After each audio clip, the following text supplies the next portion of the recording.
Let's see, today is November 14th, isn't it? Yes, it is. Joe Tarb, interview with Clara Ann Cash. Mm-hmm. Yes, that's it. What year were you born? In 1888. What month? September 26th, 1888. September 6. Mine's September 28th.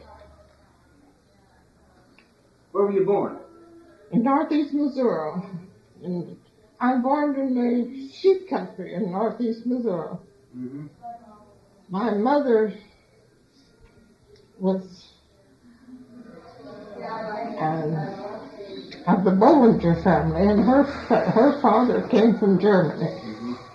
And my father's people were Scotch-Irish, and they raised sheep in the northeast Missouri, in the Rocky Hills, Sheridan Valley. What was the name of the town? Huh? What was the name of the town? I don't know whether I know the name of the town. One of the only town that I recall particularly, and that was Milan, Missouri, not too far, or Kirksville, in that area. Yeah. Okay. And of course, and my father, he's a farmer, and now, is it hard for you to understand me? No, I'm just going to get over here closer. That's okay. It's just fine. Did you attend school in northeast Missouri? Yes, I did. Of course, I went to school from the time I can remember. But my father, they left that section and went to a little town in the mining area, that area. And he worked in the mining area for a while, and then they decided to take up the farming again.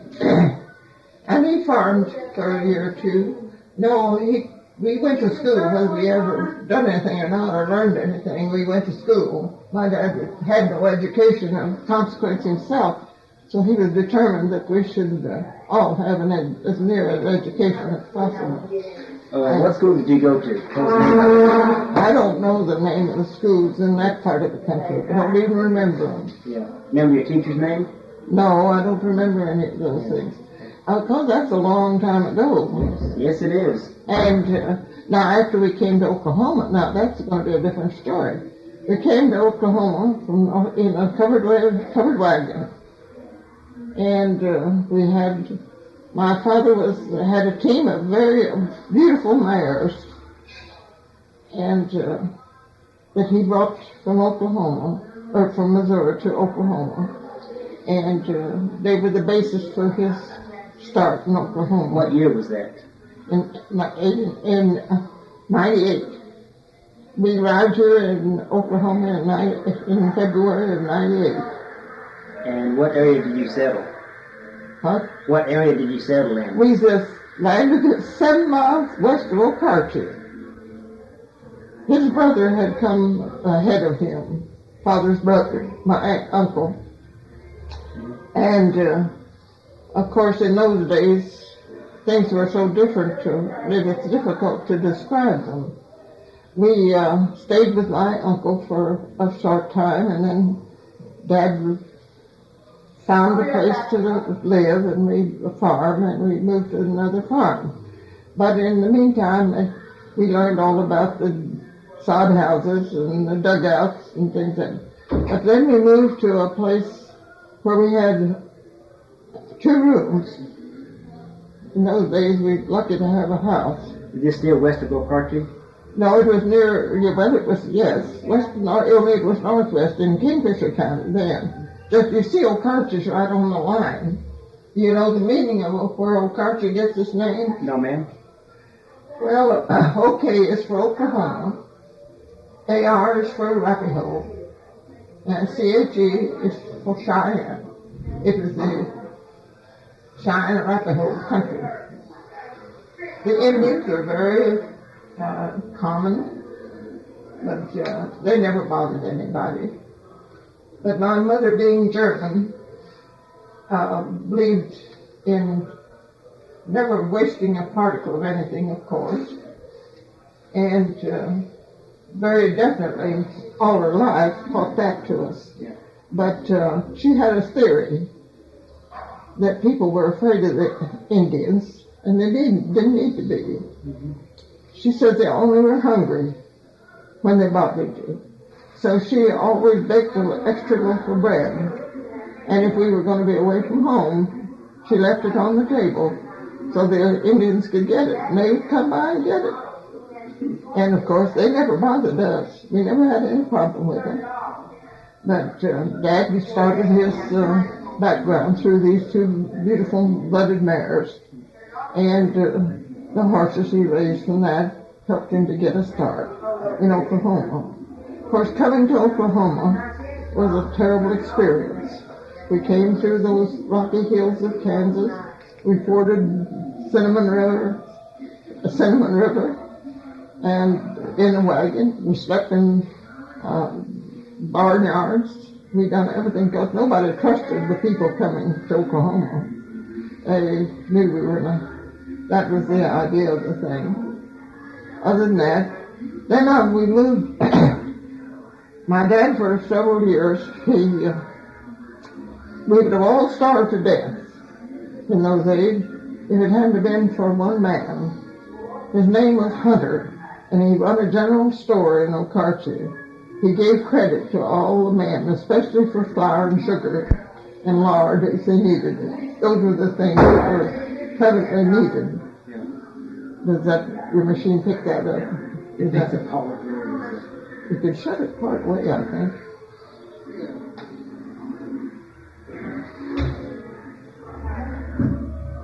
But anyway, it was quite and he hauled timber out of the Kiowa country, don't put it too far. Yeah. Out of the Kiowa country and for the fence post. And of course, it was a hard life. And there was four of us children that came to Oklahoma. 2 boys and 2 girls in the family. After we were here, my mother was not very well in her life, in that part of her life. Well, I can imagine. And another child was born, another girl. She was born in Oklahoma, but she now lives in California. We really had the average citizen's life. My father had to have help. I was the oldest, so I became the boy of the family because I was the oldest. Not the biggest, but the oldest. He taught me all the things to do on a farm. He taught me to stack wheat, to run the go devil, to do all the things that... You run the what? Well, we never done anything. I'd never seen it. A go devil. It's a machine, it's kind of a sled-like affair that has cutters on it, and you hits the team to it, and it cuts the weeds between the rows of things.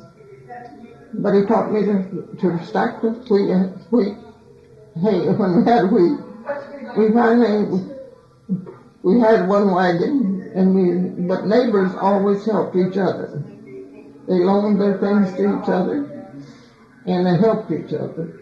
That was a very definite part of life. And one of the teachings of my mother was that the golden rule meant keeping the 10 Commandments. And that meant that if you lived right, you was going to be all right in her book.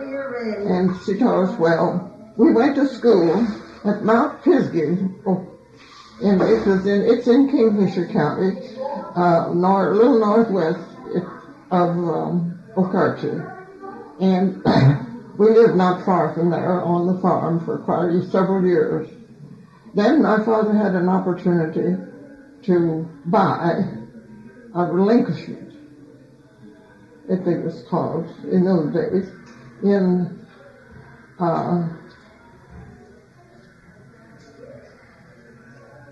so he bought this farm of 80 acres in Canadian County. And we lived there the rest of their time for many, many years until he got to the place where it was a family all married and left home. And there I went to school and graduated from common school, from what they call corner door school. Now that sounds terrible. What was corner door school? Well, it was just a common country school. Where was it? It is in Canadian County. What, near Yukon or where? No, it was nearer Okarche than any other place. And it was 7 or 8 miles west of Okarche, in that area. We never were very far away. And, of course, there we raised, my father set out fruit trees, and we had lots of fruit. And we learned to, and I went to school there. And then I was only 16 years old when I had finished grade school. And in those days we had what we called county examinations instead of the teacher's examination. I don't know if you know what I'm talking about or not, but you went to the county seat and took an examination to teach school. You didn't, and so that's what I did. I went to the county seat and took the examination. Very fortunately, I was a very good student and had the highest grade in the county. So I say it with a good deal of pride, because in those days it was difficult to get an education. But we had good teachers, and then afterwards I taught 1 year school. Then I decided I had to get married, of course. I was tired of farming, and of course that changed my life considerably. Where did you teach? Oh, I can't even remember the name of the school, but it was in that somewhere up in that area. But I can't even remember the name of the school. I've never thought of it even. And anyway, then I married. My father sold his farm finally and moved to El Reno, where he run the liver stable for a long time, because he loved the horses. And my family, my older brother worked for the Rock Island Railroad for many years, and my other brother was a farmer.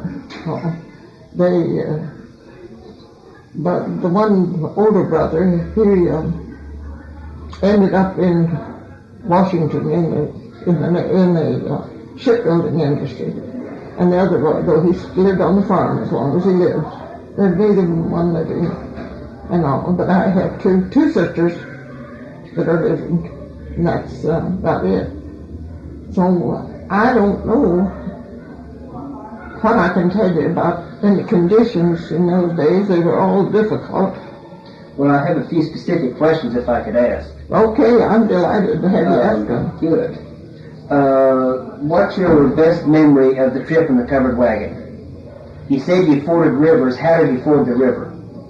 We just drove the horses and the wagon across in the water. Okay, so the water was shallow enough that you could... Well, of course, the old Cimarron River is a dangerous river, and you had to know where you was going in the danger. That was just north between Kingfisher and Oklahoma and Okarche.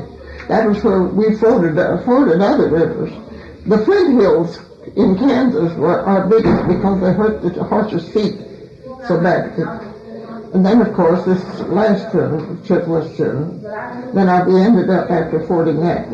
But my uncle was there and showed us which way to go as we forded the river so we could find the shop. They had a certain place like they do in those days. How long did it take to travel from Missouri to Okarche?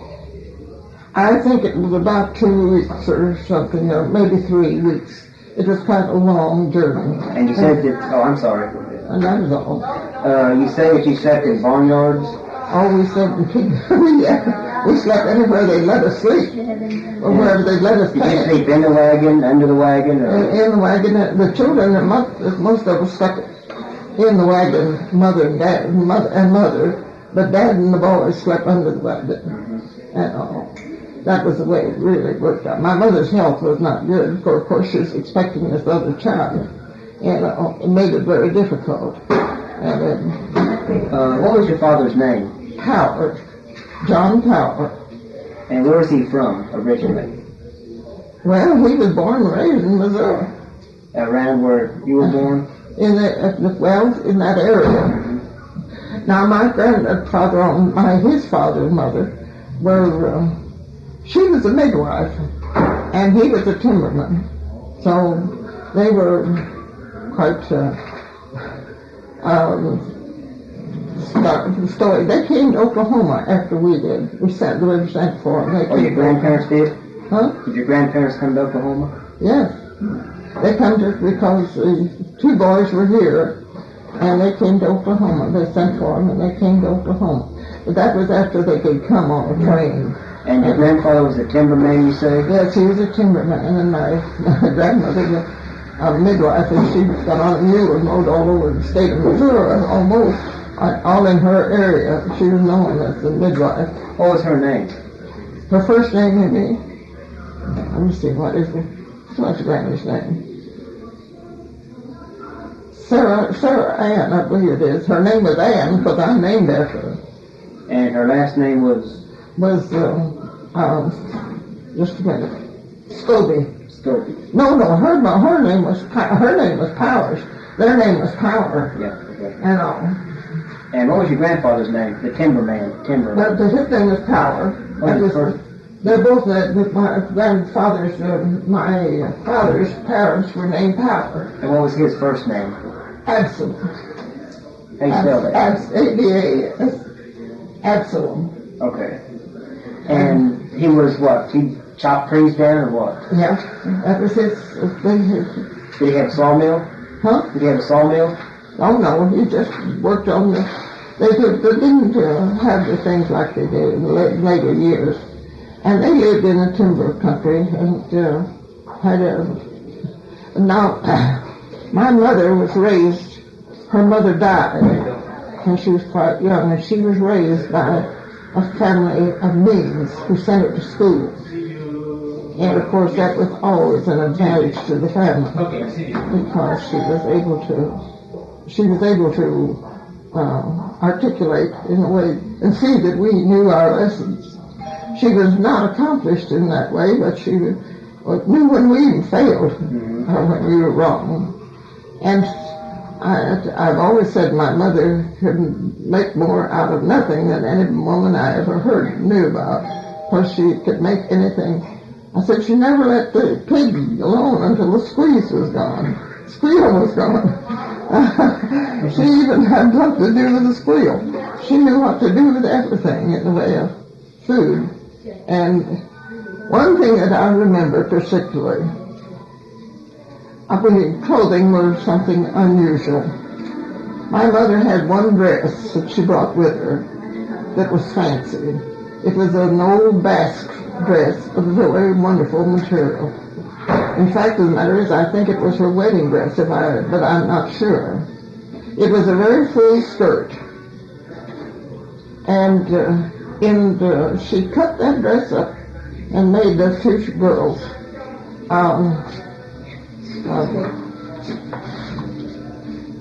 made each of us two older girls a dress. Out of her dress? Out of her dress. To send us, so we could wear them to Sunday school and church and all. I'll take that anytime you want me to. And all. A dugout is just a hole in the hill, of course, with a pile up with the dirt on top. Usually with branches on top of the seed to keep the dirt from falling in, or tar paper or something like that. But it was very common to people, because lumber was just out of the question in so many cases. We were very fortunate when we found a 2-room house that we could have, and Dad it had a porch, and he made it into a 3rd room. Yeah. What were the inside walls of the dugout? Did you put anything over the dirt walls, or? Just the dirt walls. Sometimes they had a coffin sometimes and put it old canvas. Sometimes they could have whatever you had was what you used. Whatever you had, you used. And of course, it was all one room, and you just lived in it. How big would the dugout be? As big as this room, or like 12 feet square? Just about as big as two of these rooms. As a room. Okay. They're a pretty good size. Yeah. And because they dig them out and make them pretty good size.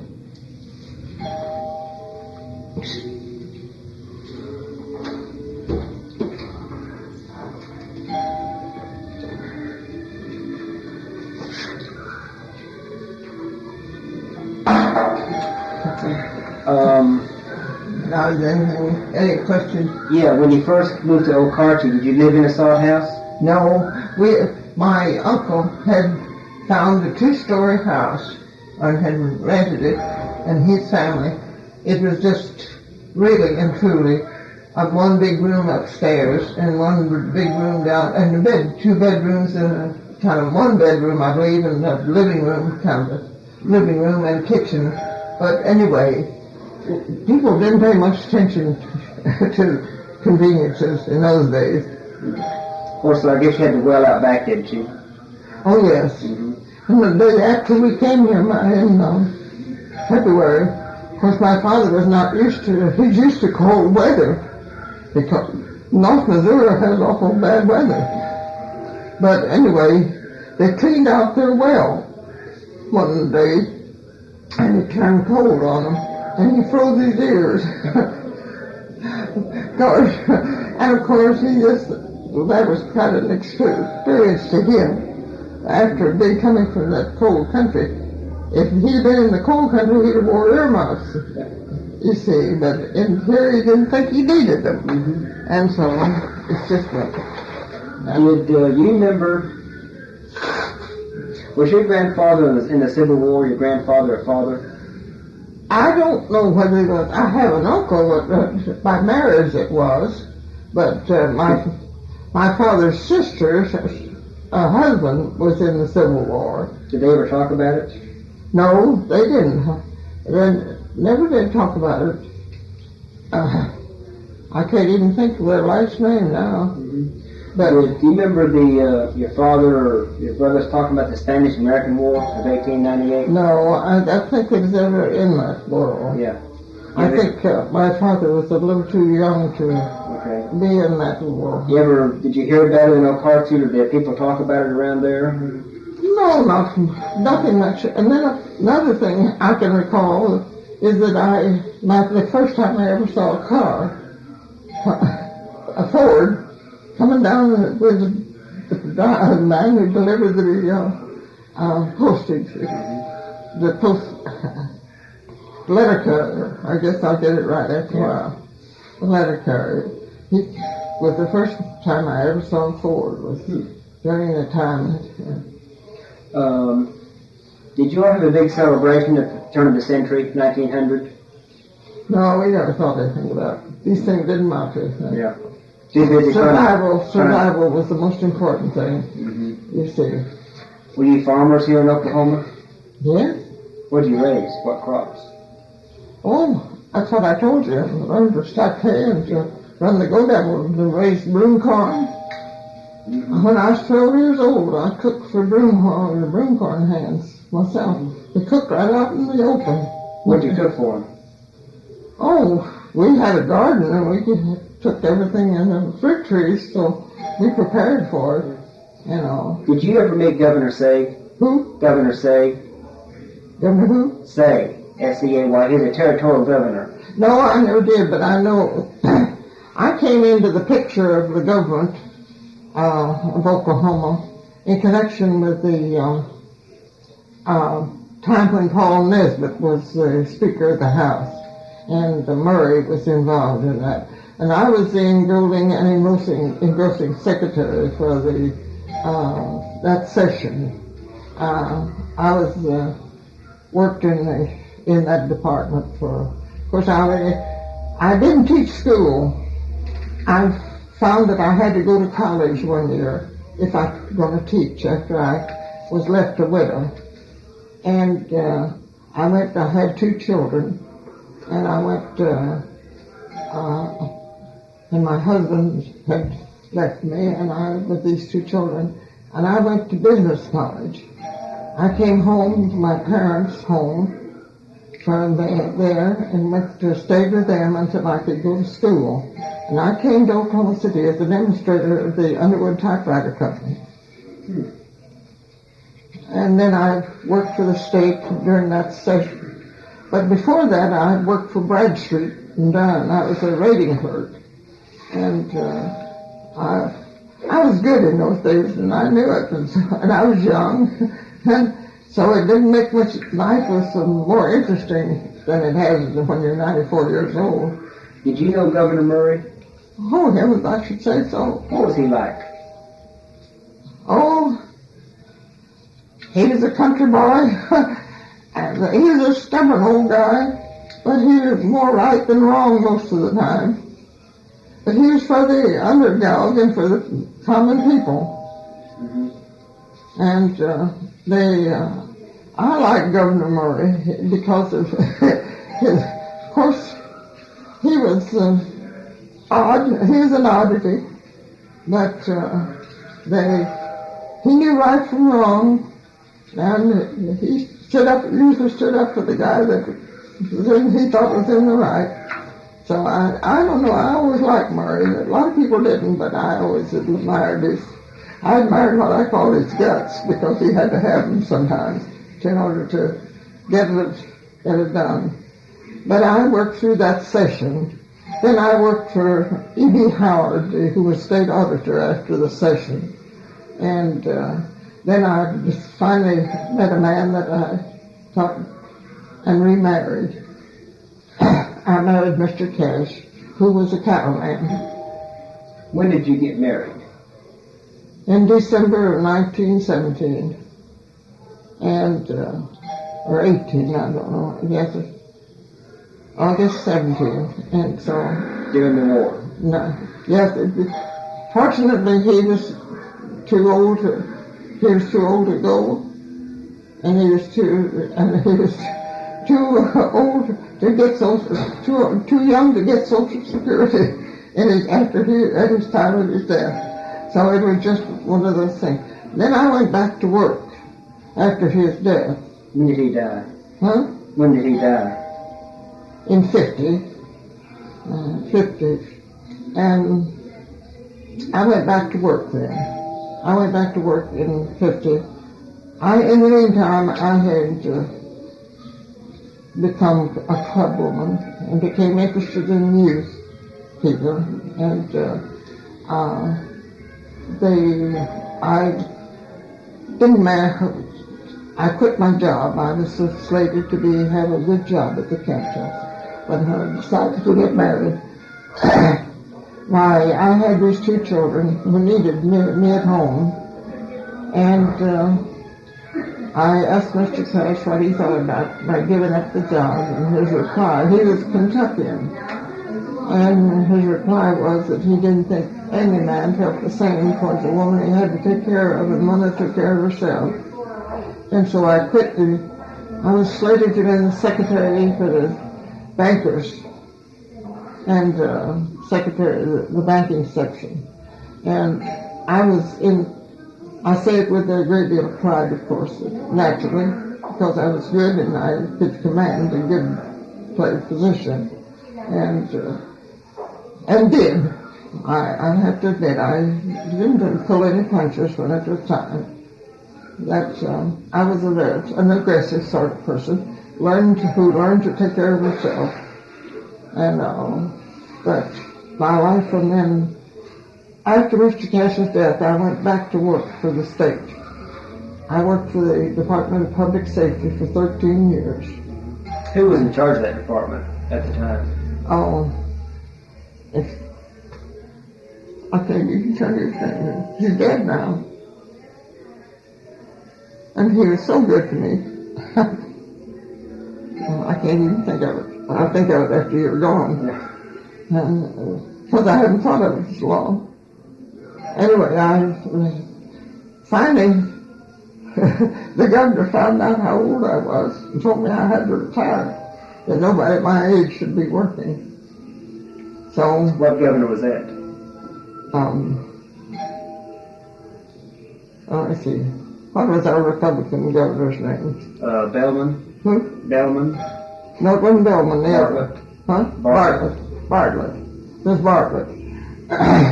And I retired. I was 76 years old. And they had 3 people doing my work that I had done for 13 years in less than 2 months. And I'd set up all the forms and everything. But I would hated to retire. I didn't want to retire because I was well and able to work. But that's about the history of my life, I think. Do you remember Statehood Day?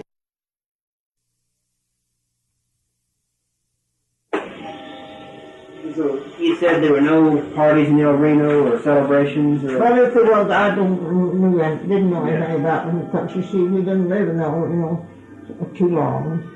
Okay, from, you know what year your folks moved to El Reno? I can't tell you what it was. Did you do any work for the war effort during World War I? No, I didn't. Okay. Nothing except through the Eastern Star of the Masonic organization. I worked with the Rainbow. Oh, good for you. Let's see.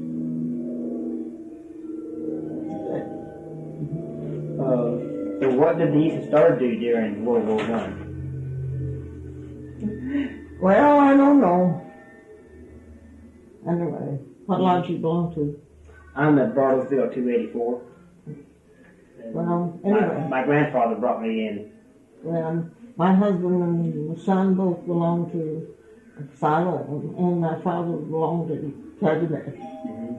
And my grandfather was one too, so I don't know, Masonic family. Yeah. But I took up a Rainbow after I married, and they needed a mother advisor, and my daughter was the first Grand Hope in the world, and Mr. Cash was the first daddy of Assembly Number 5, and he could get away from his work, and others couldn't, and so he went down, and they met in the afternoon, and he'd go down and help. What kind of work did your husband do?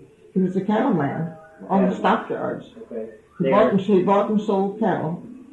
The stockyards were here in He was Oklahoma a City? speculator. He was a speculator, if that means anything to you, in cattle. And he worked on the stockyards. Oh, he worked here in stockyards in Oklahoma City? Okay. And he bought for some packing house and as well. And he worked on his own individually. So he was more or less self-employed then? Yes, he was self-employed. Yeah. How would he buy and sell cattle? And where would he get them? Honey, I couldn't tell you, but he could look at an animal and tell you what it weighed. Mm-hmm. And what was his first name? Huh? What was his? James Cash. James Cash. Mm-hmm. He was from Kentucky, and they nicknamed him Whiskey out there at the stockyards. They nicknamed him just because he was from Kentucky. What did you do during the Depression? What did he do? Was he still a cattle speculator during the Depression, or? He never did change what he was doing. He worked for the stockyard company for a while, and then when he needed to, he was not above working in the stockyards by a deal, but he worked there in the stockyards. And but when I first met Mr. Cash, he was making $19 a week. And you can imagine what it meant later, how much he might have been making. Our income tax was so terrific. His income was pretty good at later years. But of course, he was sick for years. And what little we had, we spent.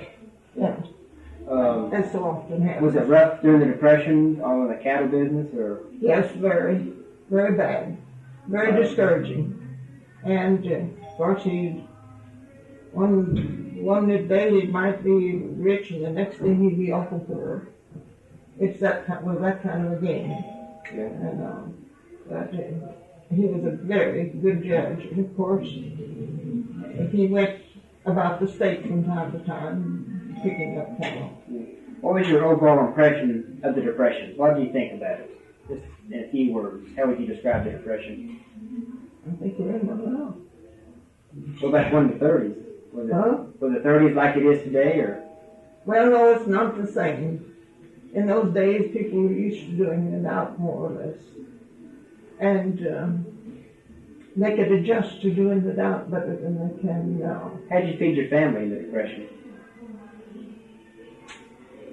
Well, to begin with, I adopted some of the things my mother had taught me and used them. Such as?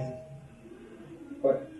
How to prepare food and so on and so forth, and how to keep things going.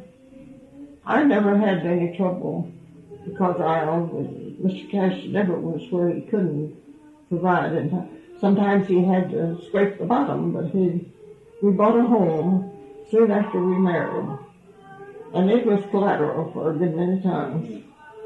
We'd pay it off, and next time they'd get it, we'd save till we could pay it off, and then we'd use it again. Where was your home? Where was it? It's 1520 Northwest 32nd. I lived there 63 years. 63 years. Mm-hmm. There was nothing there but a prairie when I moved out there. Did you move from there into here? Yes, sir. Could you describe the dust storm? The what? A dust storm and the Dust Bowl. What were they like? Well, I wasn't, it's the Dust Bowl, that was a terrible thing. Well, you couldn't keep it out of your house. It was utterly impossible. Would you put sheets over the windows or anything to try to keep it out, or you just... Well, of course, we had bought this home, and it was fairly secure. And, but you constantly were cleaning the dust out of the windows, and all. It's all. Well, you just kept constantly at it. That was all. There was no other way to do, and all. But Mr. Cash had access to to our meat problem through the packing house, and of course that always helped us. And we were very well. Of course, knowing me, I was very, very inclined to be saving and careful. And so that was my second name also. You mentioned you adopted some of the ways that your mother prepared food. Huh? Yes, I had learned a lot from her too. Could you tell me about one of those? How did your mother prepare food so it would go farther? What would you do? Well, we cooked. That was the main thing. They don't cook anymore. The people don't cook anymore. They don't cook. People don't cook at all anymore. How would you make the food go farther?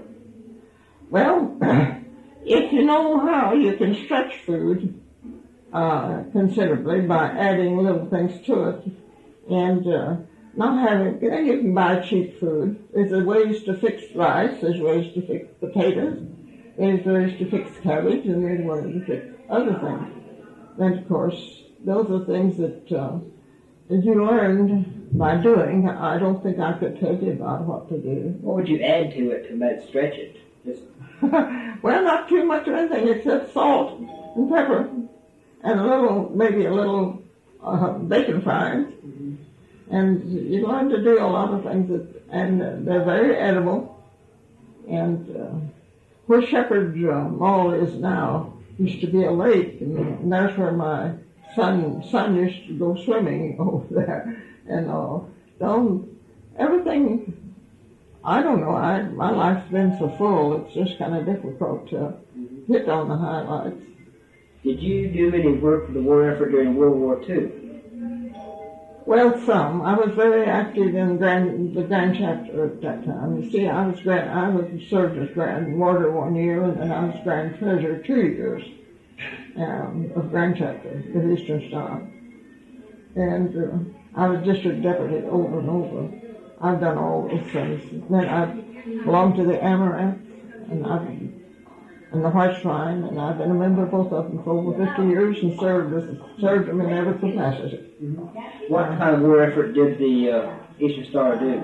They bought tanks, or not tanks, but it had to do, what was it they called it? It was something to do with the aid, hospital aid somewhere. They bought some kind of equipment for some kind of, I believe it was, well anyway, it was some kind of, I can't think what I'm going to say. An ambulance or? That's what I'm trying to say, ambulance equipment. They bought ambulances and they bought other equipment in that line. For the military? For the military, How'd you raise the money? Well, it was made by just anything, everybody donated a little bit. And and they had different, the Grand Matron would visit and expect a special collection, and each chapter would try to raise some kind of money. It never was any great lot, of course, but it was that they did that. But it just was one of those things. What year were you Grand Matron? I wasn't never Grand Matron. Never Grand Matron. No, but I was Grand Warder in 36 and 7. And then I was Grand Treasurer in 39 and 41 to 41. What did you do Pearl Harbor Day? I don't even remember. When the Japanese attacked Pearl Harbor? Yeah, I just don't remember what we did do. They done something. I know the only thing I remember, I was sitting with my back to a plate glass window, and something happened. That window cracked. It was a little earthquake that day, and cracked the window. That's the only thing I remember about them. But anyway, it's just so many little things that I just made the record of them as I went. It's a shame I didn't, because. What I'm going to do, I'm going to leave you some of these forms, so if you think of something, you can I won't, honey, don't bother. Okay. I won't do it because I've just told you all there is to tell. Anyway. Okay, well, I want to thank you. I think you have a good interview. Think I told you anything? Yes, ma'am. I don't know how on earth good it'll be either. Let me see. Oh, one more thing. Can you describe Okarche first time you saw it? Yes, I can. It was just a few buildings. The main building was the Catholic Church, and which is still predominant there. Most of them are German people, and they had a store, general store, man David Hutter, that run the store, and he's the one that gave credit to all the farmers and saved their lives. And different ones, they had, I think they had one saloon, and a beauty parlor. Were the streets paved? Huh? Were the streets paved? Oh, heavens no. It was just dust, and it was just dust, we didn't have paved streets. They weren't very important in those days. You had a beauty parlor? Well, they had a place for a woman sold, not a beauty parlor, a millinery parlor. She sold hats.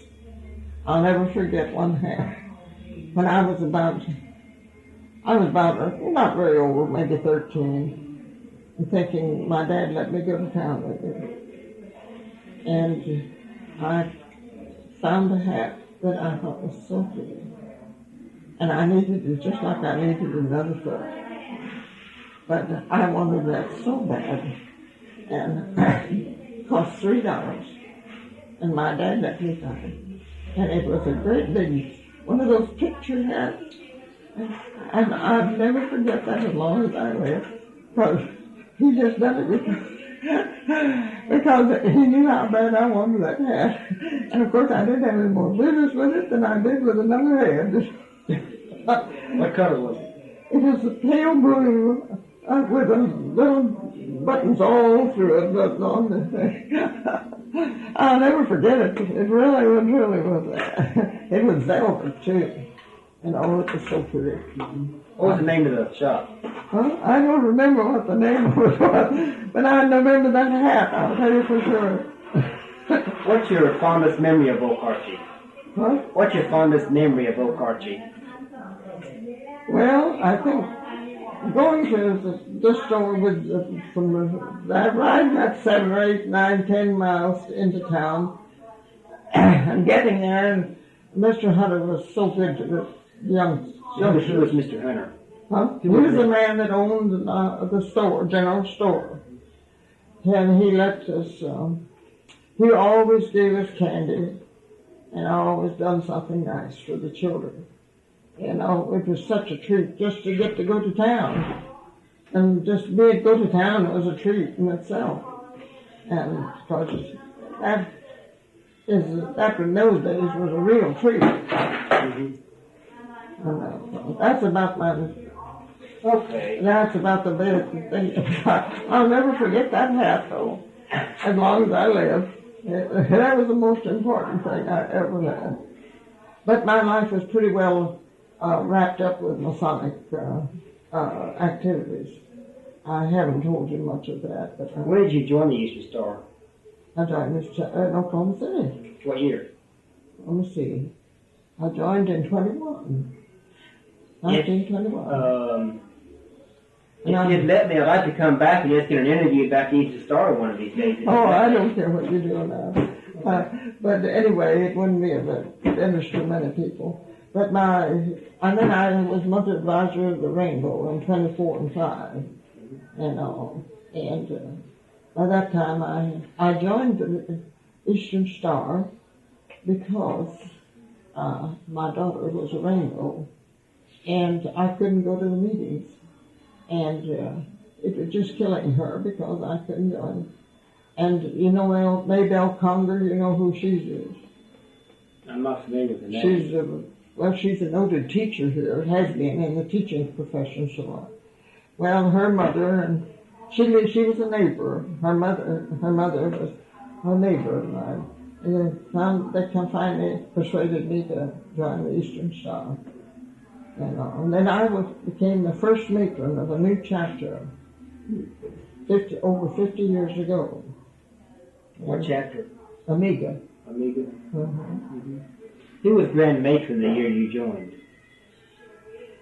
I don't remember. I don't remember who was Grand Matron that year. It didn't mean much to me in those days. But I was deputy the first time under Nalvia Hendricks. She was, that was in 31. I was worthy matron in 27. And I was grand warder in 37. Now, which chapter was this? Yes, I formed a new chapter. Amiga chapter? Amiga chapter in 37. And then a year after I joined Eastern Star, I joined the Amaranth and the White Shrine. I headed up the Amaranth in 37. And I've done everything there is to do in Amaranth except be Grand Matron, and that I never wanted to be. And then I joined the White Shrine, both of them in 22. And I became worthy high priestess of that in 42. You ever go to chapter anymore? I know I haven't been able to go because transportation is such a problem with me. And I have to have someone that can handle my wheelchair. Mm-hmm. And, so it's, Where is the Amiga chapter? it's at the Eastern Star Temple. That's on Broadway, 6800 Broadway. Mm-hmm. Where do you live? I live in Oklahoma City. What part of the city do you live? I live over near 45th in Pennsylvania. You do? Mm-hmm. Well, like you're on the Eastern Star. I am, I remember. Which one do you belong to? Bartlesville. Huh? I came there when my sister was the worthy matron. In which chapter? The chapter in Bartlesville. Oh, Bartlesville. Yeah. Well, why don't you transfer here? Oh, I might do that. I joined with my sister with a matron up there. Oh, sure In enough. fact, we started. I visited Bartlesville on the time. We started to go through the chairs together, but I moved. So she was going to be worthy matron, I was going to be worthy patron. Oh, well, that would have been lovely. Yeah. I enjoyed my visits in that area. Well, I have enjoyed. Mr. Cash was very generous over my Eastern Star. He bought me a new car every year, so I got to do all the things when times were so he could. And I've been everywhere in the state. In fact, we have a chapter in the state. And I've enjoyed it. And I joined the White Shrine, and I will still enjoy the shrine a bit more than I do the Eastern Star. The White Shrine is something that's a little different from the rest of it, and I enjoyed it. And they've been so good to me, the Shrine there, White Shrine there. They come to see me every week of the world. Mrs. Cash, I think it's about dinner time. Yes, I'm afraid it is. Yes. Ma'am, I have certainly enjoyed this. I don't know what I told you. I told you so much, and I don't even know what I told you. So maybe it's of some interest. And I'm glad to help, and whatever will be of any value to somebody. Oh, you've helped a lot. This is the form. This is a release form that lets us use the information, in the museum.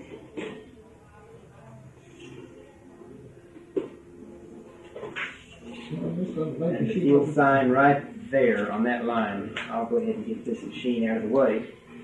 Okay, so she wants to go. Yeah. You have to shut that door. Okay. I'm going to have to put it back and lock the wheel. Yeah.